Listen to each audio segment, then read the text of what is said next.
Now, Catholic nuns have been very outspoken against Paul Ryan's budget, and that's because of how it creates wealth inequality. So people making over $1 million would basically see a 12.5% increase in their income after taxes, but people making less than $20,000 would actually see 0.2% less in their income after taxes. So the poor get poorer, the rich get richer, literally in this tax plan. And here's my favorite part, and this is from a nonpartisan Center for Budget and Policy Priorities. So this is not a matter of a Democratic point of view on this or anything like this. They look at the raw numbers, and 2/3 of the cuts proposed in Ryan's budget would come from programs serving low-income Americans.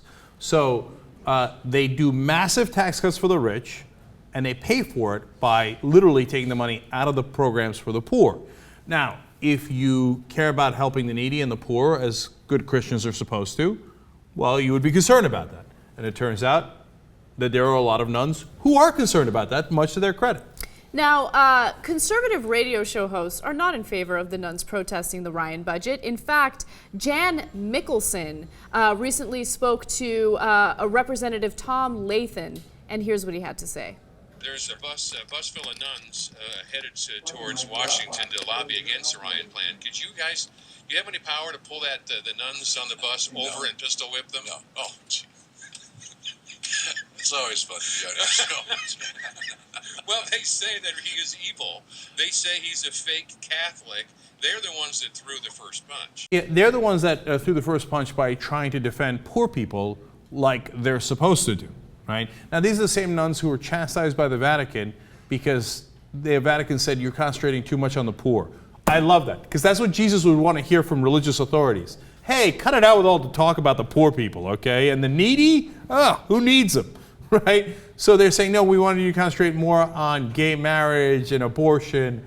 Abortion is not even mentioned in the Bible. Gay marriage is not, gay issues are not mentioned by Jesus Christ at all in the Bible. So take the things that Jesus doesn't talk about and emphasize them. And take the things that Jesus talks about over and over and over again in the New Testament and shut up about, right? So now this guy takes it to a new level. Yeah, you know what's a real Christian thing to do? To pistol whip a nun. Yeah, we're the good Christians. Now, but look at that, right? I mean, it's a topsy-turvy world. The guys who are in favor of doing violence against nuns and taking away from the poor and giving it to the rich are considered the real Christians in this country. Like, if you ask anybody, because of the media influence, et cetera, which is the party that's more in favor of Christians? Well, how many Americans would say Republicans? Most of them, right? They'd be like, oh, well, the Republicans are the Christians, right? No, they're the ones that are the exact opposite of what Christianity should do if you actually cared like the nuns do.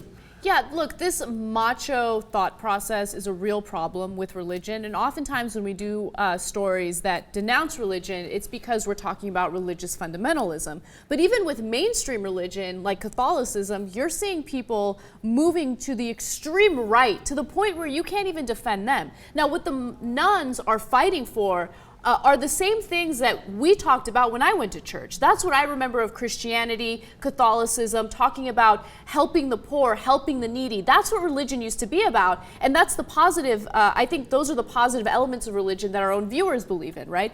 But then when you have the Vatican talking about, no, let's forget about that, the main purpose of our religion and our morality, and let's focus more on something as stupid as taking people's rights away.